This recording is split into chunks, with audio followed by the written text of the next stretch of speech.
Gautam neuro care brain stroke migraine fits brain and spine surgeries కి best neuro surgeon. 3 టీ20ల series లో భాగంగా ఆఫ్ఘనిస్తాన్ తో బుధవారం జరిగిన మ్యాచ్ లో టీమిండియా 6 వికెట్ల తేడాతో గెలుపొందింది. ఈ మ్యాచ్ లో ముందుగా బ్యాటింగ్ చేసిన ఆఫ్ఘనిస్తాన్ నిర్ణీత 20 ఓవర్లలో 5 వికెట్లకు 158 పరుగులు చేసింది. అనంతరం లక్ష్య ఛేదనకు దిగిన భారత్ 17.3 ఓవర్లలో 4 వికెట్లకు 159 పరుగులు చేసి గెలుపొందింది. శివం దుబే ఆల్ రౌండ్ ప్రతిభతో మ్యాచ్ ను గెలిపించి మ్యాన్ ఆఫ్ ది మ్యాచ్ గెలుచుకున్నాడు. అయితే ఈ మ్యాచ్ లో శుభ్మన్ గిల్ తప్పిదం కారణంగా రోహిత్ శర్మ రన్అట్ గా వెనుదిరిగాడు.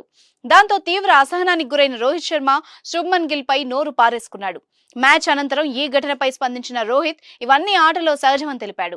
ఈ మ్యాచ్ గెలవడం చాలా సంతోషంగా ఉందని చెప్పిన అతను ఎన్నో సానుకూల అంశాలు లభించాయన్నాడు. రన్అట్ అవ్వడం ఆటలో సహజం. రన్అట్ అయినప్పుడు అసహనానికి గురవడం కూడా సర్వసాధారణం. ఆ ఫ్రస్ట్రేషన్ లో వచ్చిన మాటలు మాత్రమే తప్ప ఉద్దేశపూర్వకంగా అన్నవి కాదు అని అన్నాడు. జట్టు కోసం బాగా ఆడాలనుకున్నప్పుడు ఇలా రన్అట్ అయితే ఎవరైనా అసహనానికి గురవుతారు. ముఖ్యంగా పరిస్థితులన్నీ మనకు ప్రతికూలంగా మారినప్పుడు ఇలా జరిగితే కోపం వస్తుంది. ఈ మ్యాచ్ లో మేం గెలవడం అన్నింటికంటే ముఖ్యం. నేను అవుట్ అయిన తర్వాత శుభ్మన్ గిల్ ఇన్నింగ్స్ ను నడిపిస్తాడని భావించాను. దురదృష్టవశాత్తు అతను తన జోరును కొనసాగించలేకపోయాడు. ఇక్కడి వాతావరణం చాలా చల్లగా ఉంది. క్యాచ్ పట్టినప్పుడు వేలికి గాయమైంది. ప్రస్తుతం బాగానే ఉంది. ఈ మ్యాచ్ లో మాకు అనేక సానుకూల అంశాలు లభించాయని చెప్పాడు. ఇక ఎన్నో విషయాలను నేర్చుకున్నాం. ముఖ్యంగా బంతితో అద్భుతంగా రాణించాం. ప్రతికూల పరిస్థితుల్లోనూ మా స్పిన్నర్లు పేసర్లు కట్టుదిట్టంగా బౌలింగ్ చేశారు.